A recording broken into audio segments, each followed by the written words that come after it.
Episode 1, The House on Ashfield Road. They said the Collins family lived here once.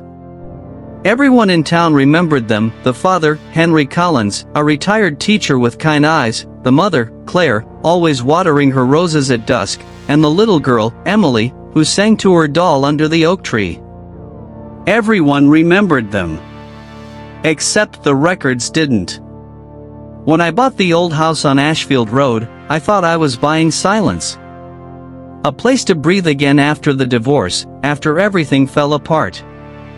But the house wasn't silent, it was waiting. From the first night, the walls seemed to breathe. Not creak, not settle. Breathe. And sometimes, just before sleep, I could swear I heard soft footsteps above my room, small, careful, like a child afraid to wake her parents. The neighbors were kind at first. Old Mrs. Penner brought me a pie and said, "It's nice to see someone finally moving back in. The Collins place always looked so lonely." "The Collins?" I asked. She blinked, like she'd said too much. "Oh, well, maybe I've got the wrong name, dear." Never mind. That night, I went online. No Collins listed at my address. Not in the census, not in property records, not in the old archives I found from the town hall. The last recorded owner before me was vacant. For 47 years. 3 days later, I found the attic. The door was nailed shut, 3 rusted nails across the frame, and 1 painted over. When I pried it open, dust poured out like breath from a corpse. Inside were boxes, dozens of them. One of them had my name on it. Inside the box was a stack of children's drawings. Crayons on yellowed paper. Each one showed the same family, father, mother, little girl, and me. Standing right beside them. Smiling. I don't remember drawing them. But one detail made my stomach twist: the family's faces were empty. Just outlines, no eyes, no mouths, nothing. Except the child. She had a mouth. And it was open, screaming. I tried to convince myself it was nothing. A coincidence. Maybe a previous owner's child had my name. But that night, my phone buzzed. A new photo in my gallery, one I hadn't taken. It was of the living room. Me, sitting on the couch. And behind me, a woman's silhouette reflected in the window, her hand resting on my shoulder. I live alone. The next morning, I found something on the front porch, a little birthday card. To Daddy, from Emily. I missed you. The handwriting was trembling, like a child's hand guided by something else. Inside, taped to the paper, was a small black and white Polaroid of a girl standing in front of the house. The same house. Same porch. Same door. But in the photo, the number on the door was different, 13. My house number is 11. And as I stared at it, something impossible happened. The ink began to fade. First the house, then the child. Until only the word remained, scribbled across the bottom in faint pencil. Remember us. That night, I didn't sleep. I kept every light on, every door locked. But at 3:11 a.m., I heard a voice whisper from the hallway. A small, trembling voice. "Daddy, why did you forget me?" I froze. The attic door creaked open upstairs. And for the first time, I realized something. The house wasn't haunted. It was remembering. Episode 2, The Missing Photographs. I didn't go upstairs for 2 days after that night. Every time I looked toward the attic, I imagined that small voice again, soft, pleading, like someone trying to crawl out of a memory. I told myself it was exhaustion. That grief plays tricks on the mind. That maybe I'd whispered to myself in my sleep. But deep down, I knew the truth. The house had remembered me before I'd ever remembered it. On the third morning, I woke to a faint clicking sound. Like a camera shutter. Once. Twice. 3 times. When I opened my eyes, the room was empty. But on the floor, right next to my bed, lay a small stack of Polaroid photographs. They were still warm. The first one showed the hallway empty, except for a shadow shaped like a woman's arm reaching toward my door. The second was of the living room. The curtains drawn, and a faint blur of what looked like a child sitting cross-legged on the floor. The third was of me. Sleeping. And there, beside me, a faint outline of a figure leaning close, as if whispering into my ear. I tore the photos apart and threw them into the trash. But that evening, they were back neatly arranged on the kitchen table. Clean, unburnt, untouched. Except now, there was a new one added to the set. It was a family portrait.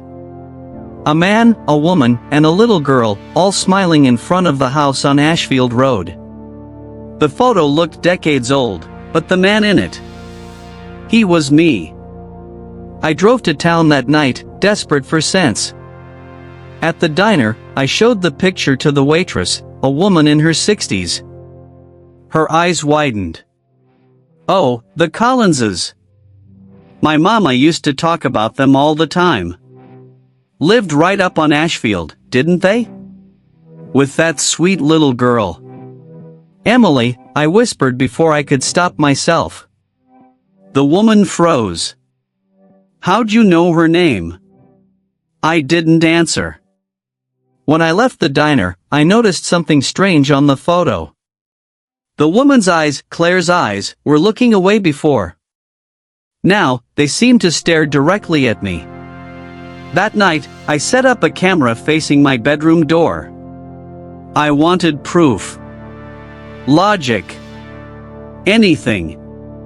At exactly 2:47 a.m., the camera began to shake. The air turned cold, the lights flickered, and the door creaked open. Someone or something walked in. The screen went black for a second. Then came the faint image of a small girl standing beside my bed. She looked right into the lens. Her mouth didn't move, but her voice whispered through the speaker. You were supposed to be our father again.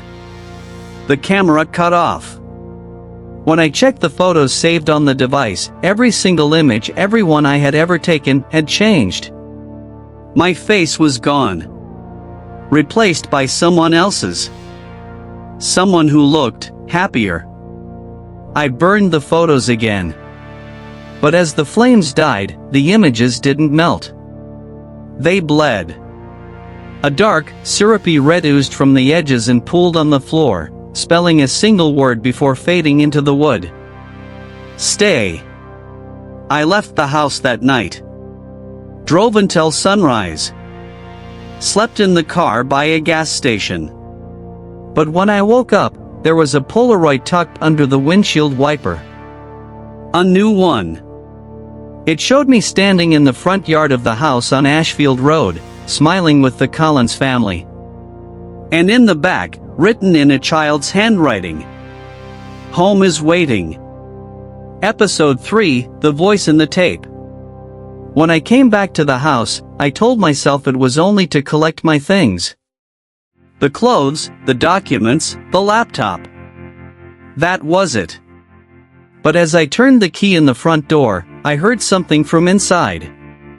A soft click, or click. Like an old cassette player rewinding itself. The sound came from the living room. On the table sat a box I hadn't seen before, dusty, wooden, with a label carved into it, Family Memories. Inside, wrapped in yellowed paper, were a dozen cassette tapes. Each one marked with dates 1981, 1985, 1992, 2003, all years before I was even born. There was also a note, written in faint pencil. Listen, Daddy. We recorded everything. I shouldn't have. But I did. The first tape began with static, then a woman's voice, gentle, warm. Henry, if you're listening, it means you forgot again. Don't worry. We'll help you remember. I froze. My name isn't Henry. But the way she said it, it felt like she was speaking through me. Then came laughter. A man's deep chuckle. A little girl's giggle. The clinking of dishes, a family dinner echoing from decades ago. And beneath it all, a sound that didn't belong, something wet and rhythmic, like breathing underwater. I stopped the tape, heart pounding. But when I looked down, the recorder had already started the next one by itself. The second tape began differently, no laughter this time, just crying. Daddy, please stop, the girl whispered. It hurts when you forget me. My hands trembled. I hit pause. From upstairs, something answered in a small voice. It still hurts. I ran. I left the recorder behind and bolted up the stairs, expecting emptiness. But in the hallway, right outside the locked attic, another cassette was lying on the floor. It had my handwriting on the label. Don't play this one. I took it anyway. When I pressed play, static filled the air again, but then, a man's voice came through. Calm. Steady. Familiar. This is Henry Collins. If you find these tapes, it means the house has started remembering again. It will use you. It will fill the silence with its own past. And once you listen, you become the memory. The recording grew distorted. My name echoed faintly, my real name. The one I'd never told anyone in this town. Then the tape stopped. And from the corner of the room, something whispered in that same calm tone. I told you not to play it. I turned, slowly. There, standing by the attic door, was a man who looked exactly like me, but his eyes were sunken, hollow, his skin pale as dust. He smiled. Now she'll remember you, too. The lights flickered. When they came back on, he was gone. The cassette player was still spinning, though the tape had snapped in half. Through the static, a child's voice came one last time, soft, almost tender. Welcome home, Daddy. I smashed the recorder, ran outside, and didn't stop until I reached my car. But when I turned the ignition, the radio came on by itself. The same voice whispered through the static. Next time, record everything. And then I heard the faint click, click. My dashboard light blinked rec. It was already recording. Episode 4, The Birthday That Repeats. There's something wrong with time inside this house. Days don't pass, they circle. They breathe. And now, every calendar in the house, every one I've checked, from the old one in the kitchen to the digital one on my phone, shows the same date, marked in red ink, May 19th, Mom's birthday. The problem is, today isn't May 19th. It never was. It began 3 nights ago, when I woke to the sound of humming. A gentle, broken tune, rising from the living room below. It was Happy Birthday. When I went downstairs, every light was off, except for a single candle burning on the dining table. Beside it sat a cake, white frosting, pink letters. Happy birthday, Claire. The frosting was still wet. And beside the cake, a knife lay, freshly used. There were no footprints in the flour-dusted floor. No signs anyone had entered. But I could feel something in the air, thick, sweet, like perfume long evaporated. The next morning, I checked the town archives again. Claire Collins, born 1948, declared missing 1983. Daughter, Emily Collins, missing the same year. Husband, Henry Collins. Declared deceased. But when I looked closer, I saw my own driver's license photo copied faintly beneath his file, like someone had printed his record over mine. It wasn't just the house that was remembering me anymore. The records were, too. That night, I decided to stay awake. I wanted to prove it was all in my head. But at exactly 11:57 p.m., my phone lit up with a notification. Event reminder, Mom's birthday starts in 3 minutes. I hadn't created any event. Then came the knock. 3 slow taps on the front door. I didn't move. The clock struck midnight. The door creaked open on its own, and the smell of rain filled the room. On the doorstep sat the same cake, 5 candles burning under the downpour, yet the flames never died. And behind the cake, footprints. Bare, small, leading toward the living room. When I followed them, I heard faint laughter, a woman's voice. Soft, affectionate, fading in and out like a radio signal. "Henry, you forgot again, didn't you?" The lights flickered. In the reflection of the window, I saw them, a faint silhouette of 3 figures sitting around the table. The woman leaned forward, smiling.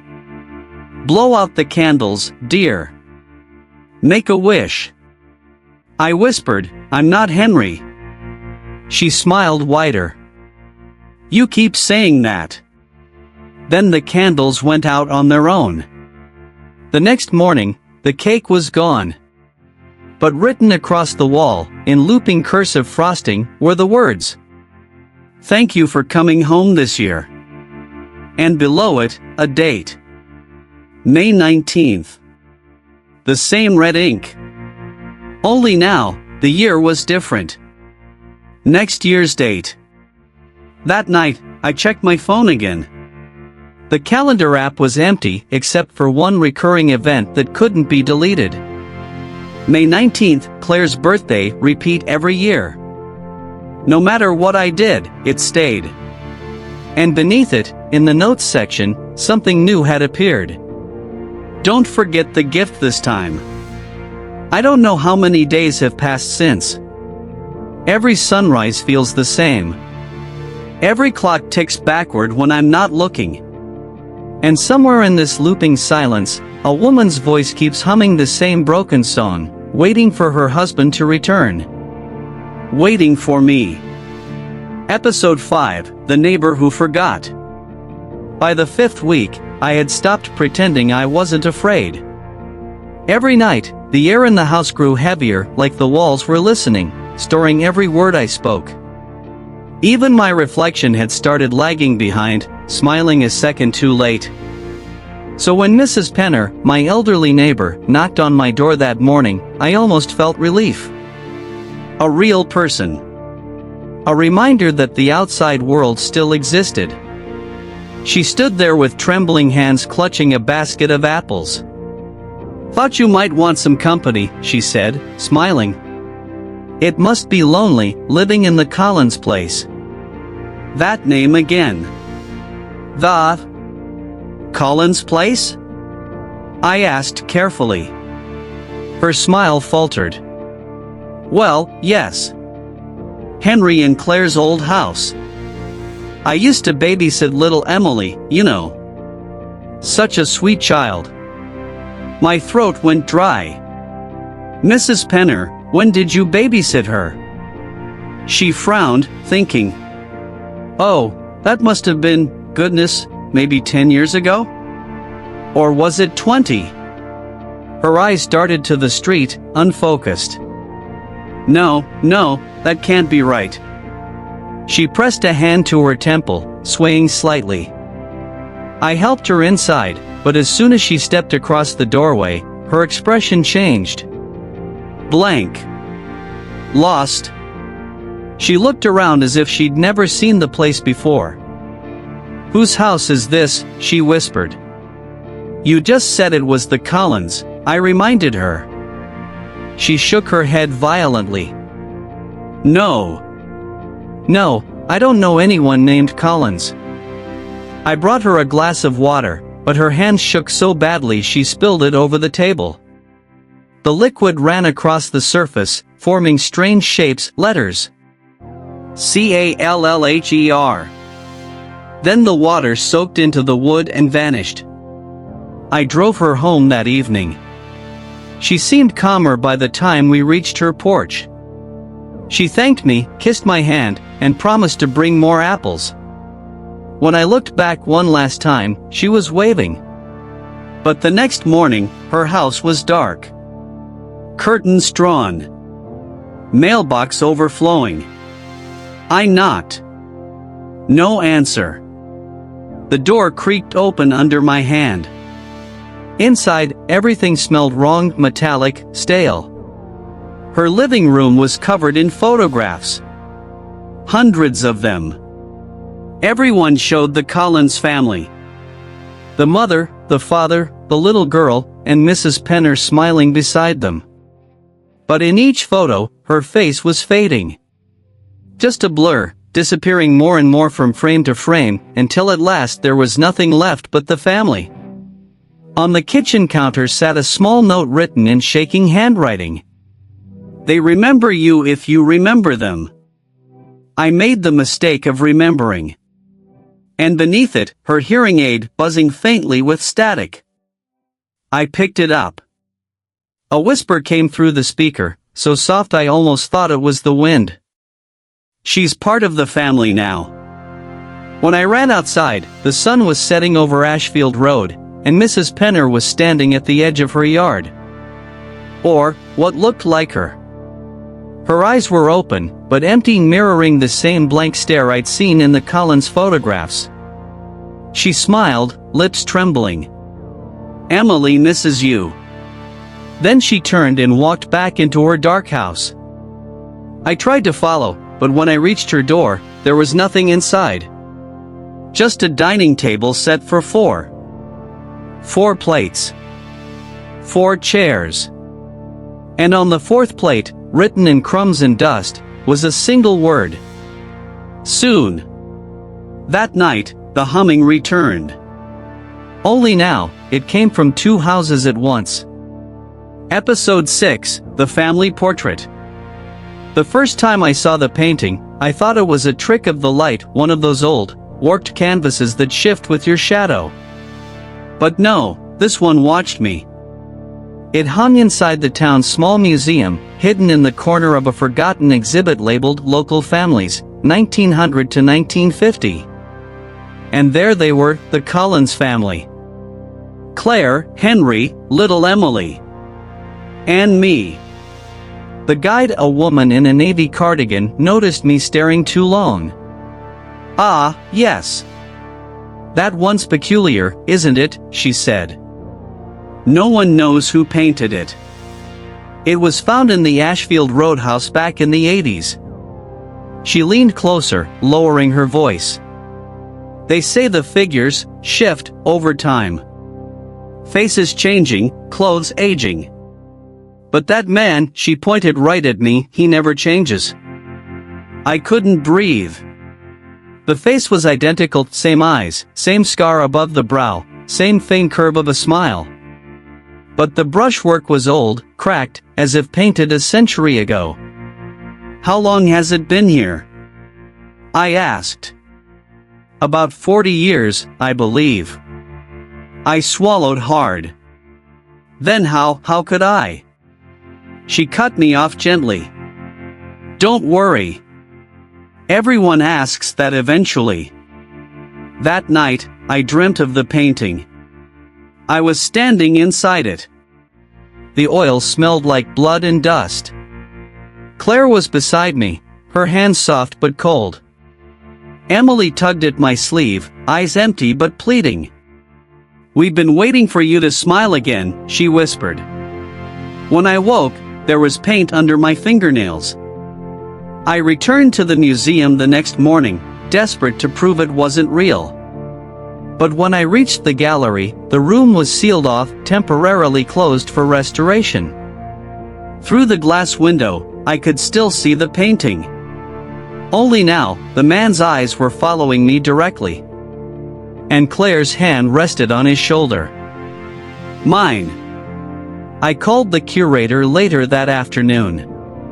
She sounded confused when I asked about the Collins portrait. "We don't have anything by that name in our collection," she said. "Are you sure you're not mistaken?" I insisted I'd seen it. I described every detail. The phone went silent for a long time before she whispered, "Sir, there was a painting like that. But it was destroyed in the museum fire 20 years ago." Then she hung up. That night, as I walked past the hallway mirror, I saw it again, reflected faintly in the glass behind me. The same family. The same smiles. Except now, the man in the portrait was turning his head slightly, inch by inch, toward me. I covered the mirror. When I pulled the sheet away an hour later, the reflection had changed completely. It wasn't my hallway anymore. It was the living room of the Collins house. The same painting hung above the fireplace, glowing faintly. And beneath it, 3 shadows moving, waiting. I tried to leave the house that night, but the front door refused to open. The handle turned endlessly, like the world beyond it no longer existed. So I sat down. I stared at the covered mirror until sunrise. And sometime around 3 a.m., I heard a faint scratching at the glass, slow, deliberate. When I looked closer, words had appeared on the inside surface, written backward. "Smile for the portrait." Morning came. The sheet was gone. And on the wall opposite my bed now hung a new painting, fresh, wet brushstrokes glistening in the light. It was me. Standing beside Claire and Emily. And my eyes were smiling. But my mouth wasn't. Episode 7, The Mirror Ritual. It started with the reflection. Not the kind you catch by accident, but the kind that looks back. Every mirror in the house began to warp my face, stretching it slightly, softening it until I looked less like me, and more like him. Henry Collins. The man I was never supposed to be. I tried covering them. Blankets. Paint. Even duct tape. But every morning, they were spotless again, hung neatly, shining like they'd just been polished. On the 3rd day, a note appeared beneath my bathroom mirror. Written in looping cursive, like something from a woman's hand. "If you want to see the truth, meet us tonight. Midnight. Bring no light." At the bottom was a single signature. Claire. I should have burned the house down right then. But curiosity is a sickness. And I was already infected. So that night, I waited until the clock struck 12. I turned off every lamp, every flicker of light. The darkness felt alive, breathing beside me. Then, I stood in front of the largest mirror, the one at the end of the hallway. For a while, there was nothing. Just my outline, faint and trembling. Then, the air grew colder. My breath fogged the glass. And slowly, shapes began to form inside the reflection. A woman. A child. And a man standing behind them, his face half hidden in the shadows. "Henry," the woman whispered. "You can come back now." I took a step closer. My reflection didn't move. Another step, nothing. And then, from inside the mirror, they moved instead. The little girl pressed her small hand against the glass. Her eyes were hollow, but glimmered like something alive was still trapped inside. "It's cold here," she said softly. "We kept your place ready." Her words fogged the mirror from the inside. When I reached out, the glass felt soft, like skin. And beneath my fingertips, a pulse. I pulled my hand back, heart racing. The reflection of the woman smiled. Don't fight it this time, darling. Her voice filled the hallway, not from the mirror, but from behind me. I turned. No one was there. When I looked back, my reflection was gone. Only the family remained. They were staring out at me like I was the ghost. And then, from somewhere deep inside the glass, I heard my own voice whisper, "Let me out." I screamed and slammed my fist against the mirror. It cracked once, twice, but didn't shatter. Instead, something underneath the glass began to bleed through, a thick, dark liquid trickling down the frame. The woman's voice rose again, closer now, almost beside my ear. "You can't break what remembers you." The crack spread wider, spidering across the surface until it formed a perfect outline of me. And then the reflection smiled. Not my mouth. Not my control. Just the glass version of me, grinning, whispering something I couldn't hear. The next thing I remember is waking up on the floor. Morning light poured through the window. The mirror was whole again, untouched. But etched faintly across the bottom corner, barely visible unless the light hit just right, were new words written in my own handwriting. She said yes. And from that day on, whenever I walk past a mirror, my reflection doesn't follow me anymore. It waits. Smiling. Episode 8, The Forgotten Child. The first time I saw her name in the police archives, my hands began to shake. Emily Collins. Age, 8. Status, missing since May 19, 1983. But that wasn't what made me sick. It was the name listed under father. Henry Collins. And in parentheses, also known as, my full name. The file shouldn't exist. I was born in 1990. But there it was, an official record, printed on yellowing paper, stamped confidential. The photo clipped to the top corner showed a little girl in a white dress, smiling shyly at the camera.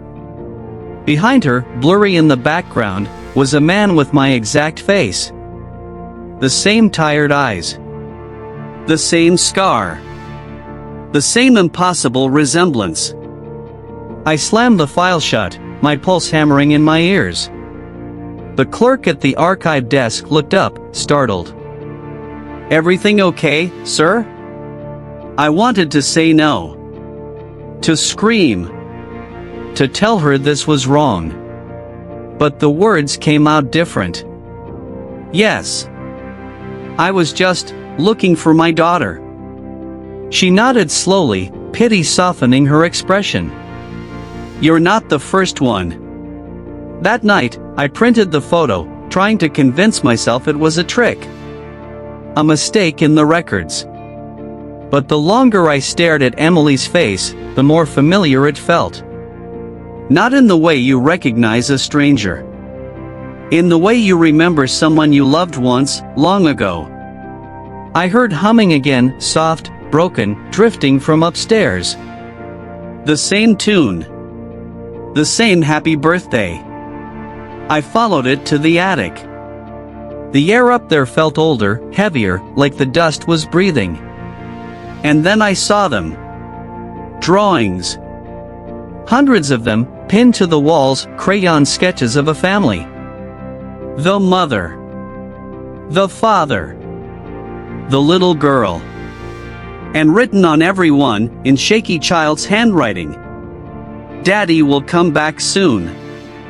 In the corner sat a small wooden box. I opened it.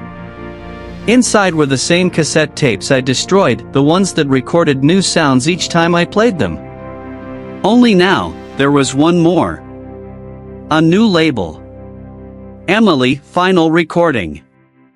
I pressed play. Static. Then a child's voice, soft and trembling. "Daddy said he'd take me to the fair. But Mommy said the fair isn't real. That it's a place people go when they forget they're dead." The tape crackled. The next words came slower. "If you hear this, Daddy, don't try to remember me. If you do, I'll have to come back." A faint giggle followed. Then silence. Until, from the recorder speaker, another voice spoke, my own. Older. Weary. "I'm sorry, Emily. I remember everything now." The tape clicked off. I dropped it and backed away, my hands shaking. From behind me, the attic floor creaked. A small shadow appeared at the edge of the light, bare feet, a white dress, hair covering her face. "You remembered, Daddy," she whispered. "Now I can stay." I stumbled down the stairs, nearly falling. When I turned the corner, she was already at the bottom, staring up at me. Her eyes weren't eyes anymore, just hollow reflections, like mirrors carved into her skull. "It's okay," she said softly. "Mommy missed you too." I ran outside. The night air hit like ice. But the street was gone. Only the house stood there, alone in an endless gray fog. I looked back at the attic window. Emily was standing there, her hand pressed to the glass. And behind her, two other shadows. Smiling. Episode 9, The Hollow Room. The door at the end of the upstairs hallway had always been locked. Old brass handle, rusted hinges, a faint smell of rot seeping from beneath the crack. For weeks, I avoided it, convinced that whatever waited behind it was better left forgotten. But after Emily appeared, after her voice started calling me Daddy every night from the shadows of the staircase, I couldn't ignore it anymore. Something inside that room was breathing. I found the key in the most ordinary place, the kitchen drawer, under a pile of silverware. A small brass key, tied with a faded pink ribbon. The moment my fingers touched it, the house sighed. That's the only way I can describe it. A long, hollow exhale from the walls themselves. When I turned the key, the lock resisted, then clicked open like it had been waiting for years. The smell hit first, dust, mold, and something sweet underneath, like old flowers rotting in water. Then I pushed the door open. Inside was a nursery. Empty, silent, still. The walls were covered in peeling wallpaper patterned with tiny blue birds. A crib stood in the center, rocking gently on its own, though the air was completely still. In the corner sat a rocking horse, its wooden eyes cracked and blackened with age. Every so often, it creaked back and forth, keeping time with the pulse of my heartbeat. I stepped inside. The floor groaned under my weight, but the crib never stopped moving. When I looked inside it, I saw nothing. No baby, no blanket. Just a perfect oval indentation pressed deep into the dust, as if something had been lying there moments ago. But next to that hollow space, carved into the wood, were three words, rough, desperate, gouged in with fingernails. She never left. That's when the music started. A faint lullaby. Off-key. Coming from the mobile above the crib. It spun slowly, the plastic stars creaking with each turn, and though no wind stirred, it began to spin faster, until the stars blurred into one endless circle of motion. Then it stopped. A voice whispered behind me. "Do you remember how she died?" I turned. Claire Collins was standing in the doorway. Or what was left of her. Her skin shimmered like smoke, her eyes black and bottomless, her mouth trembling with something between a smile and a sob. "You promised you'd keep her safe." "I'm not Henry," I whispered. She tilted her head, and the faintest smile curved her lips. "Then why do you have his hands?" The lights flickered. For a split second, the room was full. Furniture restored. Walls bright and clean. A baby laughed. A woman sang softly. Then, everything snapped back to ruin. The crib was shattered. The mobile hung limp, a single star missing. And where the rocking horse had stood, only a dark stain remained on the floorboards, spreading, wet and red. I stumbled backward and hit the wall. My fingers brushed against something carved there, deep and fresh. Remember her name.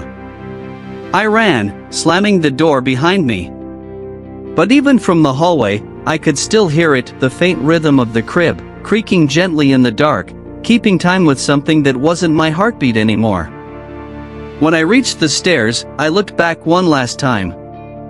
The door was open again. And in the darkness of the nursery, a child's voice whispered, soft and cold.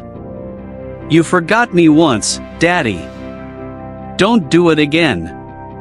Episode 10, The Church Ledger. I hadn't set foot in a church since I was a child. But after what I saw in that nursery, after Claire's voice whispered from behind a door that hadn't opened in decades, I needed answers. And the only place left in town that still remembered the Collins name was St. Agnes Parish. The church sat at the end of Ashfield Road, its bell tower leaning slightly like it was tired of watching the living. The doors groaned when I pushed them open. Dust floated in beams of colored light spilling through cracked stained glass. An old man knelt at the altar, sweeping the floor with trembling hands. His white collar was yellowed with time. "Father McCleary?" I asked. He looked up, and the moment his eyes met mine, the broom slipped from his fingers. "You," he whispered. "You're still here." I tried to laugh it off. "I think you have me confused with someone else." But he was already backing away, making the sign of the cross. "No confusion. I buried you 40 years ago, Henry." My stomach turned. "My name isn't Henry." He stared at me, shaking his head slowly. "It never changes, does it? The face, the denial, every time the house wakes, it sends you back." He pointed toward a small wooden door behind the altar. "If you truly don't remember, go look. You'll find the proof in the ledger." The basement smelled like damp stone and forgotten sins. Candles burned low in glass holders, their flames stuttering as I descended. The church ledger sat on a lectern in the corner, an enormous book bound in cracked leather, its pages thin as bone. The first few entries were normal. Names. Dates. Baptisms. Then I reached the C's. And there they were. Collins, Henry. Collins, Claire. Collins, Emily. Over and over. Same names. Different years. Each one signed by the same hand in the witness column, Father McCleary. He'd been here every time. I flipped further back, heart pounding. At the very end, beneath the most recent entry, was a name scrawled in fresh ink. My name. And the date, this year. Beside it, in red, a single note written in a child's hand. Daddy finally came home. The candle beside me went out. The room darkened, except for a faint glow bleeding from the open page. And then, from behind me, a voice whispered. "You were baptized long before you were born." I turned. Father McCleary stood at the foot of the stairs, but something about him had changed. His face was pale, stretched too thin, his eyes sunk deep into darkness. He was holding a small silver crucifix that trembled in his hand. "Do you know what the Collins were?" he said softly. "They weren't a family, Henry. They were a ritual." "A ritual?" I repeated, barely breathing. Every few decades, the house needs a story to believe in. So it chooses you, gives you their faces, their grief, their sins, and makes the town remember. He took a step closer. His voice cracked. "But each time you try to leave, it rewrites you back into the bloodline. Something slammed upstairs, hard. The bell in the tower began to ring on its own. Father McCleary flinched. His eyes widened with horror. "She knows we're talking," he whispered. Claire never liked the truth. He grabbed my hand and shoved a rusted key into it. "Go to the confessional at midnight. Lock the door. Don't speak until you hear your own voice from the other side." Then he turned toward the altar and began to pray in a language I didn't understand. I ran. Out of the church. Down the empty street. When I looked back, the stained glass windows of St. Agnes were glowing red. And from somewhere inside, beneath the tolling bell, I heard a woman's voice sing softly. The same lullaby from the nursery. And a child's whisper followed. "Forgive us, Father, for we are still here." Episode 11, The Interview Tape. The church burned 2 nights later. No one saw it start, and no one called the fire department. By the time I arrived, St. Agnes was nothing but a blackened skeleton, smoke rising like a soul that had finally decided to leave. They said Father McCleary died in the blaze.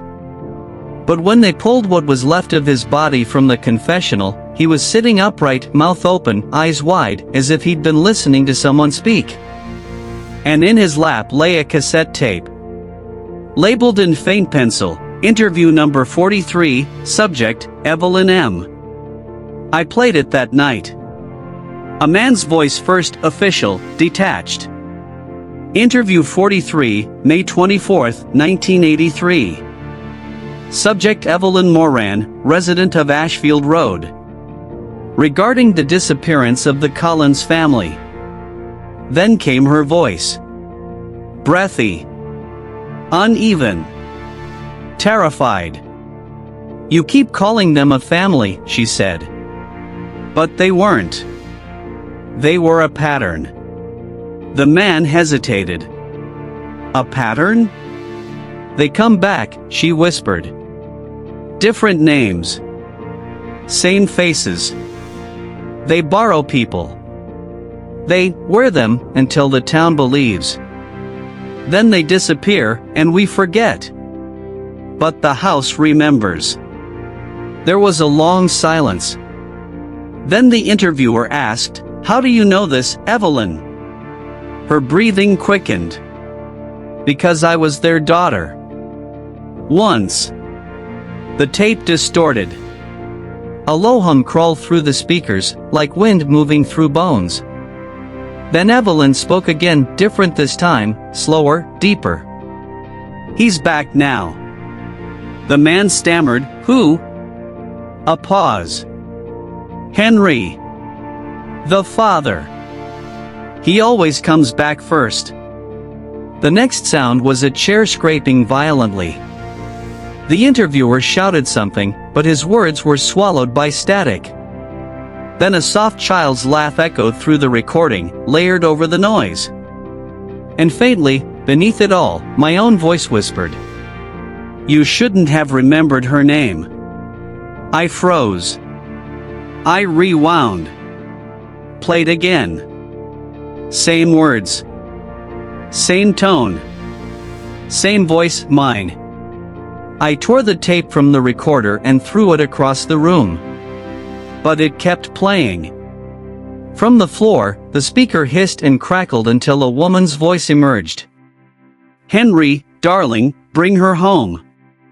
And then, silence. I called the local police the next morning, pretending to be a researcher. They told me there was no Evelyn Moran on record. No interview number 43. But the clerk I spoke to hesitated before hanging up. "Funny thing," he said quietly. "A few of the old files from '83 were corrupted. Whole case folders resaved under your name." I didn't answer. Because I'd already noticed something. The handwriting on the tape label, the faint pencil, the slanted M's and looping 4's. It was mine. That night, I dreamed of the house again. Only this time, it wasn't mine. I was sitting at a table, a tape recorder between me and a woman with hollow eyes. She leaned forward, whispering into the mic. The Collins family never existed. And when I pressed stop, the button stuck halfway down. Because a hand from inside the machine was pressing it too. I woke to the faint whir of a cassette spinning somewhere in the dark. No tape deck, no player, just the sound. And over it, Emily's voice, soft and smiling. "We kept this one for you, Daddy. It's your turn to record now." Episode 12, The Doppelganger. I saw him first through the reflection of a shop window. Same face. Same build. Same scar above the right brow. For a moment, I thought it was my reflection until he turned his head before I did. He was watching me. I followed him through the fog-soaked streets of Ashfield, past the diner, past the burnt ruins of St. Agnes Church, until he stopped at the old bus station. He stood beneath a flickering light, hands in the pockets of a long brown coat, one I recognized immediately. Because it was mine. When I approached, he didn't flinch. He just smiled, tiredly. "You're late, Henry." My throat tightened. "Stop calling me that." He tilted his head. "You keep saying that every time." He gestured to the bench beside him. I sat, against every instinct. Up close, I could see the age in his face. The lines around his eyes. The hollow exhaustion of someone who'd lived too many lives and remembered each one. "Who are you?" I demanded. "You, before you forgot." He said it like it was the most natural thing in the world. He reached into his coat and pulled out an old photograph, the same one I'd found in the attic weeks ago. The Collins family stood smiling in front of the house. But in this version, there was no child. Just the woman and the man. "She hasn't been born yet," he said quietly.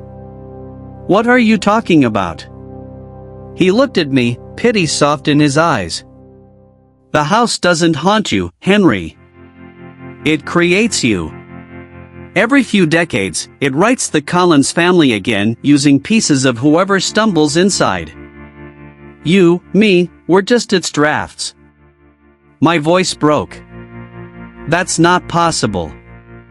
"Neither is dying over and over," he said. "But here we are." I laughed, dry, cracked, desperate. "So what? You're saying I'm a copy?"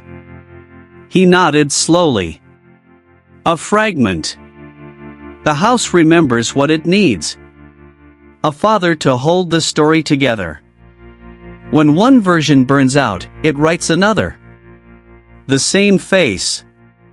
The same guilt." I looked at the photo again. The longer I stared, the more my reflection bled into the man's features. My skin paled, my hair grayed. "You can still end it," he said. "You can still forget her before she remembers you." His hand gripped my shoulder, cold as stone. "But if she says your name again, it's over. She'll pull you back in. And this time, you'll stay." A sound echoed behind us, small, fragile footsteps on the pavement. We turned. A little girl in a white dress stood by the station doors, holding a single red balloon. Her eyes shimmered like glass marbles. "Daddy," she whispered. The older version of me went pale. "Don't answer." But I did. "Emily." Her lips curved into a smile. The air around us changed. The lights flickered. The bus station began to dissolve like wet paper, peeling away until the world behind it was only the house. The older me screamed. His skin cracked, splitting into threads of smoke that drifted toward the little girl. "You shouldn't have remembered," he gasped. And then he was gone, swallowed by the fog that poured out of the house's open door. Emily turned to me. "You always come home," she said sweetly. "Mommy's waiting." I looked at my hands. They were older now. Wrinkled. The same as his. And from somewhere deep inside the house, Claire's voice echoed softly. "Welcome back, Henry." Episode 13, The Silent Dinner. The house smelled of roses and rot when I stepped through the door again. Candles burned on their own, flickering without smoke. Every surface had been polished, the dust erased, the air thick with something sweet and metallic, like perfume mixed with blood. I hadn't set foot inside for days, maybe weeks. But now, it felt alive. Like it had been waiting for me to sit down. And then I saw it. The dining table. Set for 4. The plates were spotless. Crystal glasses sparkled in the candlelight. Silver utensils rested on folded napkins, each embroidered with a name. Claire. Emily. Henry. And beside mine, the newest one. Guest. The chair across from me pulled itself out with a faint screech of wood against wood. I told myself not to move. Not to look. But when the soft sound of footsteps approached from the hallway, something inside me froze. Claire entered first. She looked perfect. Hair pinned, dress clean, eyes gentle but hollow, like someone wearing a mask made of memory. "Dinner's ready, darling," she said. Her voice sounded warm, familiar, like a lullaby I'd half forgotten. Emily followed her, carrying a small porcelain bowl. She smiled at me with that same unnatural calm. "We made your favorite," she said. I didn't dare ask what it was. When they sat, the air changed again. The candles grew taller, the room brighter. I could almost believe it was normal until I saw the 4th chair move. Slowly. Deliberately. The seat filled itself with shadow, rising in shape until it formed the outline of a man. My shape. He smiled, eyes empty as glass. "We're all here now." The reflection in the window behind him showed 4 figures sitting at the table. But when I looked down at my own hands, they weren't there. Claire raised her glass. "To family," she whispered. The others repeated it.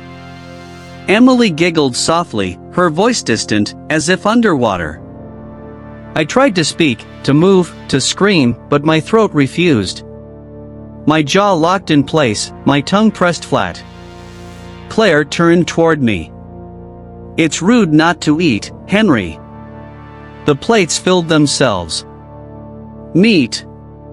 Bread. Something thick and red pooling at the edges. I watched the steam curl upward and realized it wasn't steam at all. It was breath. The man across from me, the other me, lifted his fork and began to eat. Each bite echoed through the house like metal grinding on stone. With every movement, I felt something deep inside me slip away, like he was devouring what was left of my life. "Do you taste it?" he asked. "It's memory. It's what keeps us warm." I tried to look at Emily. She was watching me with wide, glassy eyes. "Mommy says we have to finish our dinner before we disappear." I slammed my hand against the table. "Stop it. You're not real." The candles flickered violently. Claire's smile trembled. The man across from me leaned forward, whispering, "Then why are you still here?" The house groaned. Plates shattered. The lights died. And in that instant of darkness, I felt cold hands wrap around mine, guiding them toward the plate. "Eat, Henry," Claire breathed in my ear. "Remember us." When the lights came back, I was alone. The table empty. The food gone. Only one thing remained: a clean, folded napkin in front of me, embroidered with a new name in deep crimson thread. Henry. Mine.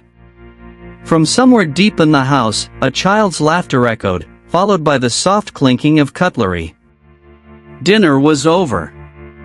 But the family wasn't finished eating. Episode 14, The Lost Census. The morning after the dinner, I woke to silence so thick it felt physical, like the air itself refused to move. The house was spotless again. The plates, the candles, even the smell of blood and roses were gone. Everything reset, as if the night before had been a dream. But on the kitchen table sat a newspaper. Folded neatly. Its headline read, "Ashfield Town Missing from National Records." I blinked. My hands trembled as I scanned the article. The text beneath was fragmented, as if something had eroded the ink. Census officials report a complete data failure regarding the population of Ashfield. Government archives show the town listed as uninhabited since 1964. But I'd spoken to people here. Eaten in their diners. Lived among them. Or so I thought. I grabbed my phone, opened Google Maps. Ashfield wasn't there. Just a blank stretch of forest. No roads. No names. Nothing. I drove for hours, desperate to reach the next town. But every signpost I passed still read the same thing. Ashfield 2 miles. 2 miles. Always 2 miles. The landscape looped like a broken record, same gas station, same billboard, same crow on the fence post watching me pass again and again. On the 5th loop, there was someone waiting in the road. 2 men in suits. Government issue. One held a clipboard. The other wore a small badge on his lapel that read Census Bureau. They waved me to stop. The man with the clipboard leaned into my window. "Good afternoon, sir. We're updating our records.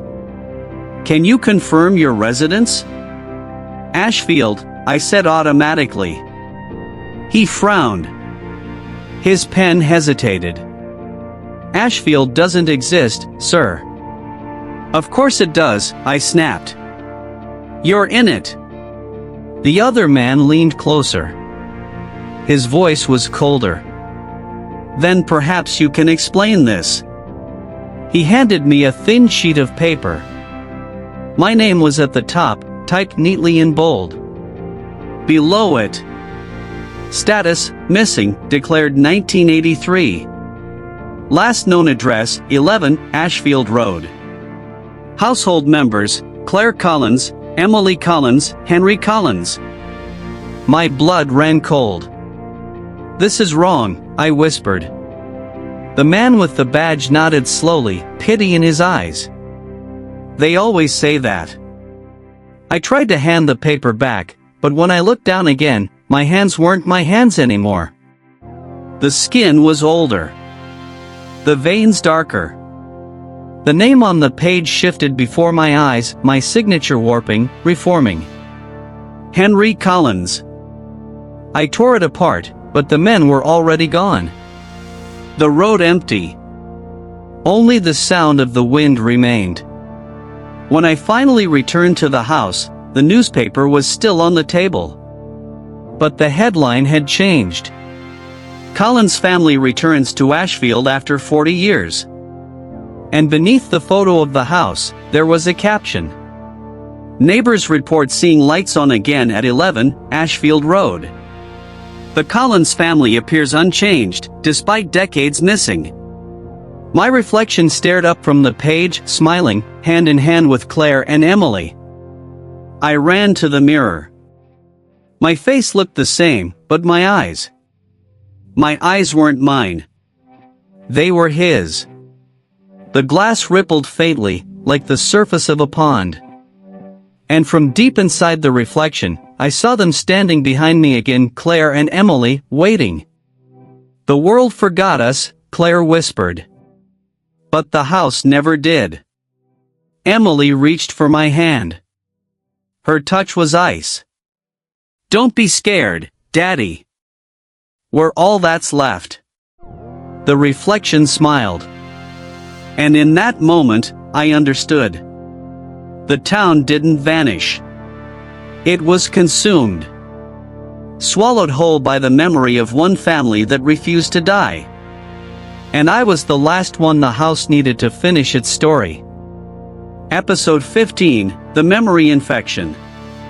I used to think memory was something solid, something owned. But now, I know it's contagious. It spreads quietly, like a sickness. And once it starts, there's no cure. It began with the photographs. Every morning, more of them appeared on the walls. Polaroids. Old, faded, curling at the corners. Each one showed me somewhere I'd never been, smiling beside people I didn't know, standing in front of houses that shouldn't exist.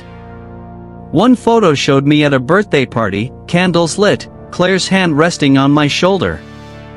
Another captured Emily asleep on my lap, her face soft and peaceful, the same as she'd looked in the tapes. But the strangest thing wasn't the photos themselves. It was that I remembered them. Not as dreams. As memories. I'd catch myself thinking about that summer trip to the lake, or the time Emily lost her doll. Moments that felt as real as anything I'd ever lived, until I realized I couldn't tell which ones actually happened. One night, I woke to find my phone gallery full of new pictures. Me and Claire. Me and Emily. Our house glowing warm and golden. And when I zoomed in, I saw the date on each one. Tomorrow. The infection didn't stop there. People in town began to change too. When I walked into the diner, the waitress smiled. Morning, Mr. Collins. Coffee, black, right? I froze. What did you just call me? Mr. Collins, she repeated. Same as always. I tried to argue, but the words felt wrong in my mouth, like lying to my own reflection. When I left, I glanced at the framed staff favorites photos by the counter. The newest one showed the waitress and her co-workers standing in front of a familiar white house. My house. And there I was, in the background, holding a cup of coffee. That night, I went to the bathroom and stared into the mirror for hours. At first, I looked like myself. But the longer I watched, the more the image shifted, hair thinning, wrinkles deepening, eyes darkening until I no longer recognized the man staring back. He smiled first. Then spoke. You're almost home, Henry. I smashed the mirror. The shards scattered across the floor, but in each one, a reflection of me still smiled, whispering that same name. The next day, the town felt different. Too quiet. The streets empty, the air heavy. When I passed the school, the playground was full of children, but every single one had Emily's face. Each turned to look at me as I walked by. Each whispered in unison, "Daddy's back." I ran until my lungs burned. When I reached the forest edge, I saw something through the trees. Ashfield Road. The sign was new, polished, gleaming. And beneath it, someone had nailed a smaller plate. Population, 3. When I returned home, the lights were already on. The table set for dinner again. The same 4 chairs. And for the first time, I didn't feel fear. Just exhaustion. The kind that comes when you stop fighting a storm and let it take you. Claire's voice floated down from upstairs, soft as silk. Welcome home, Henry. You've been away too long. I looked at the family photo on the wall. For a moment, I thought it was the same as before.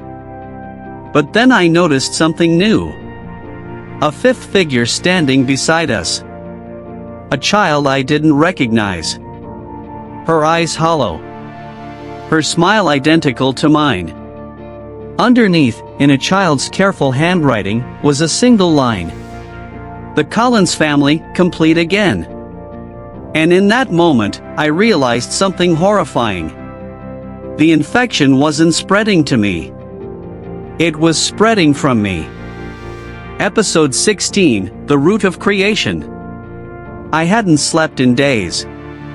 When I closed my eyes, I saw faces, mine, Claire's, Emily's, melting into one another like wax figures left too close to the fire. Each time I woke, I was less certain which version of me had opened his eyes. So I did what any rational man on the edge of madness would do. I went to the hospital. The receptionist looked at me like she already knew why I was there. "You're here for the tests again, Mr. Collins?" The name hit me like a nail through the skull. I didn't correct her. She handed me a clipboard. I signed without reading. They drew my blood. They scanned my brain. They asked about my family history. And when I said I don't have one, the nurse just smiled like it was a joke she'd heard before. Oh, everyone says that at first. When the doctor called me into his office later that evening, his hands were shaking. He gestured toward the X-rays on the light board, the blood work results on his screen. "I've never seen anything like this," he said. My veins glowed faintly under the ultraviolet light, webs of pale light branching like roots. "You have genetic fragments that don't match any existing record," he continued. "It's as if your DNA has layers. Overlapping generations." He turned the monitor toward me. My genome was mapped out in color. But it wasn't a pattern, it was a spiral. Each rotation carried the same repeating sequence. CLIREMALYHNRY. Names. Written in code. He rubbed his temples. "This shouldn't be possible. Your DNA looks like it's writing itself." A low hum filled the room. The fluorescent lights flickered. I asked, "What does that mean?" He hesitated. "It means you're not a descendant, Mr. Collins. You're the origin point." The hum grew louder. The computer screen glitched, static crawling across the images. "Every generation, every Collins, it all starts with your genome," he said. "It copies itself, recreates the same people over and over. The same blood. The same tragedy." He looked up at me, terrified. "You didn't inherit them. You created them." The lights died. In the darkness, the doctor's voice cracked. "Claire warned us this would happen again." I froze. "What did you just say?" But when the emergency lights flickered on, the doctor was gone. Only his coat remained, folded neatly on the chair. And on his desk, written in blood, were the words, "She's in the blood." I stumbled through the halls, alarms blaring, machines screaming. But every door I passed led to the same corridor again, the same faded linoleum, the same flickering light. At the far end stood a little girl. Emily. She held a medical file in her hands. "You made us, Daddy," she said softly. "You built the family so you wouldn't be alone." She dropped the file. Papers scattered across the floor, birth certificates, death records, autopsy photos. All bearing one name. "Father, my name." "You gave us your face," she whispered. "Your blood. Your fear." I fell to my knees, choking on something that wasn't air. And when I looked up, she was gone. But her reflection lingered in the glass wall beside me, hand pressed to the surface. I don't remember leaving the hospital. I only remember the echo of her voice in my head. The family never existed, until you did. When I got home, I found a blood test envelope waiting on my porch. Inside was a single page, damp with crimson smears. DNA match, 100%, subject identified as Henry Collins, origin. And beneath that, scrawled in a child's handwriting, "Thank you for making us real." Episode 17, The Family That Eats Memories. It started with the forgetting.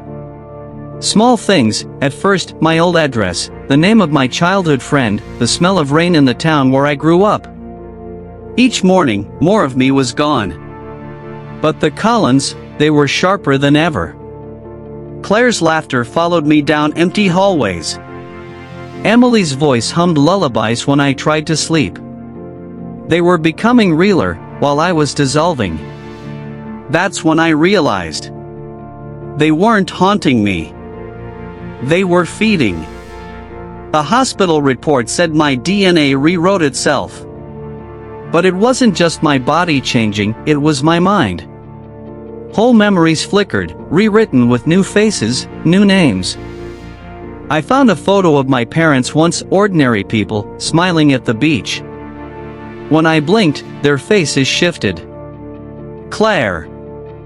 Henry. My parents didn't exist anymore. The Collins had eaten them. I went to the police, desperate, waving my documents like proof of my own existence. The officer looked through them and frowned. "Mr. Collins, why are you reporting yourself missing?" My mouth went dry. "My name isn't." But he was already turning the paper around, showing me the photo printed on the missing person notice. It was me. Smiling. Standing with Claire and Emily. "You look healthy to me," he said. "Maybe take your family home, yeah?" When I glanced back at the desk, the photo was gone. Only an empty frame remained. That night, I recorded myself speaking, terrified I'd forget again. "I am not Henry Collins," I said to the microphone. "I live alone. I do not have a wife or daughter. I am real." The next morning, I played the recording. My voice came through the static, calm, patient, too familiar. "That's not true, Henry. You're safe now. They remember you again." I screamed and smashed the recorder. But the sound didn't stop. It was coming from inside the walls. The house began to breathe. Every photograph pulsed faintly, like living skin. The wallpaper rippled. Shadows curled under the doors. And from the darkness, whispers grew into words. "Feed us, Henry. Think of us. Remember." Each thought brought them closer. Every time I pictured their faces, the air grew colder, heavier. And then, they appeared. Claire stood in the doorway, her dress white as bone, her eyes bottomless. Emily peeked out from behind her, clutching a broken doll. "You made us with memory," Claire whispered. "Now memory keeps us alive." I backed away, shaking. "You're not real." Her lips curved into a soft, pitying smile. "You say that every lifetime." The walls behind them shifted, flickering between a home, a hospital, a void of endless gray. In each reflection, I saw flashes of myself, older, younger, dead, alive, each version fading as the next emerged. "Every time you forget us, we die," Claire said. "And every time you remember, we are born again." Emily giggled softly, raising her doll. "So don't forget, Daddy. Or we'll have to start all over." I pressed my hands to my head, trying to push them out. But their voices dug deeper, threading through my memories, replacing every name, every face, until all I could see was them. The laughter, the dinners, the birthdays. None of them ever happened. But they felt real. And that was enough. I don't know who I am anymore. Sometimes I think I was never anyone at all, just the first memory the house ever made. Now, when I look in the mirror, I see them standing behind me. Their faces are calm, satisfied. Because the more I try to forget them, the hungrier they become. And every night, when my mind starts to drift into nothingness, Claire whispers one last thing before sleep takes me. Don't worry, Henry. You don't have to remember us forever. We'll remember you. Episode 18, The Child's Diary. The house has gone quiet again. No footsteps. No whispers. No humming. Just the hollow silence of something that has already eaten its fill. For days, I've felt it watching, not from mirrors or shadows this time, but from underneath. As if the truth itself is buried in its bones. So tonight, I tore up the floorboards. It started with a sound. A faint ticking, almost like a heartbeat, coming from the space beneath the living room rug. When I lifted it, there was a single, loose plank, old, splintered, soaked with age. Underneath, wrapped in faded cloth, I found it. A small, leather-bound diary. Child-sized. The initials pressed into the cover read, E.C. Emily Collins. The first page was written in crooked, uneven handwriting. Crayon pressed deep into the paper, the way children write when they're trying to make their words last forever. Dear Diary. Mommy says we were made, not born. Daddy built us out of the stories he forgot. I stopped reading. My hands were shaking. The next line bled through the page, the ink darker, wetter. She says he used the house like a mirror. He looked in, and we looked back. I turned the page.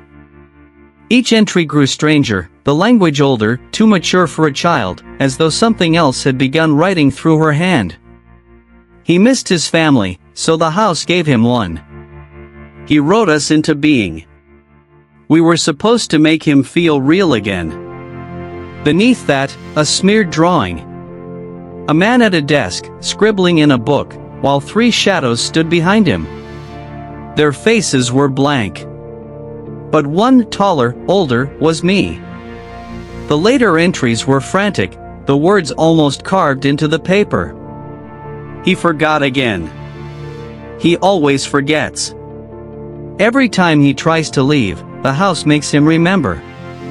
Because remembering feeds us. Then, a final passage, barely legible, scrawled with trembling strokes. If Daddy reads this, it means the house chose him again. Please stop writing us, Daddy. We're so tired of being born. I dropped the diary. It hit the floor with a heavy thud that echoed far too long. Then came the sound I'd been dreading, the small, creaking footsteps of something moving down the hallway. When I looked up, she was there. Emily. Her dress torn, her face pale, her eyes wide and glistening like wet glass. You found it, she said softly. You always do. I took a step back. I didn't write you. I couldn't have. You did, she interrupted. Every version of us begins with your loneliness. Every word you write makes us stronger. She pointed toward the diary. You're writing again, right now. I froze. Her lips curved into that same, familiar smile. You can't stop. The house is your pen, and you're the story. The room trembled. The walls pulsed with breath. And suddenly, the floorboards began to fold in on themselves, pages turning, ink spilling through the cracks like blood. Emily stepped closer, whispering through the noise. Don't you understand, Daddy? You didn't move into this house. You built it. I looked down.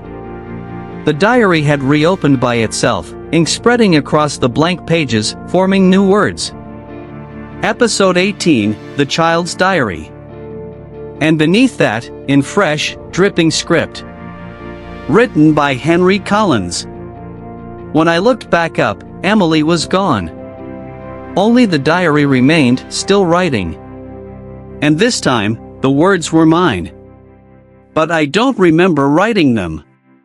Episode 19, The Erasure. I didn't sleep after I found the diary. How could I? Every word inside it felt like a trap, a whispered confession from something that wasn't human, something that knew how to pretend. By morning, I'd made my decision. If the Collins family was born from my memory, then I would starve them. If the house was my creation, I would burn it. I started with the diary. I tore out the pages, one by one, and tossed them into the fireplace. The ink hissed as it caught flame, curling like skin under heat. For a moment, I felt relief. Then the words began to bleed through the ash-black letters crawling up the chimney walls, reforming midair. They wrote themselves across the smoke, one sentence repeating again and again. You can't destroy what remembers you. The house groaned. Lights flickered. From every room, photographs fell from the walls, hundreds of them, fluttering like dying birds. I tried to look away, but my face was on every single one. Different ages. Different clothes. Always standing beside Claire and Emily. The years written on the back spanned over a century. I ran to the front door, but it wouldn't open. The handle melted in my hand, dripping like wax. Behind me, footsteps echoed, 3 sets, slow and synchronized. Henry, Claire's voice called softly. Why are you trying to erase us? I turned. They stood at the end of the hallway, Claire, beautiful and hollow, Emily, pale and smiling, and the man I could no longer deny. Me. The other Henry. He looked at me with pity, like someone watching his reflection struggle to breathe. You've done this before, he said quietly. You burn, you run, you forget. But you always come back. You always rebuild the house. I shook my head. Not this time. He stepped closer. The air warped around him, heat-bending reality. Then burn yourself. That's where we live. I lit the match. The flame trembled, bright against the darkness. For a heartbeat, the world held still, no whispers, no footsteps, just the sound of fire waiting to be born. Then I dropped it. The walls screamed. The floor split open like paper tearing under pressure. Rooms collapsed inward, folding into themselves, erasing corners, devouring light. The family didn't run. They stood still, watching. Claire smiled through the fire. You never understood, Henry. The more you destroy, the more you prove we're real. The smoke grew thick, suffocating. The ceiling melted into the sky. I staggered to the staircase as the house burned around me.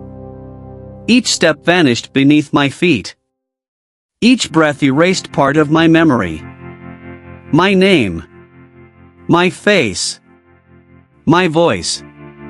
When I looked down, my hands were fading, edges blurring like the outlines of an unfinished sketch. On the last step before everything collapsed, I saw them, Claire and Emily, standing in the flames, untouched.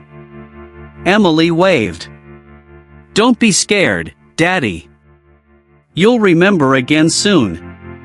Her eyes shone like mirrors reflecting a world that no longer existed. And then, the floor gave way. I woke in a field of ash. The house was gone. No smoke, no ruins, just empty ground. For the first time in months, there was silence.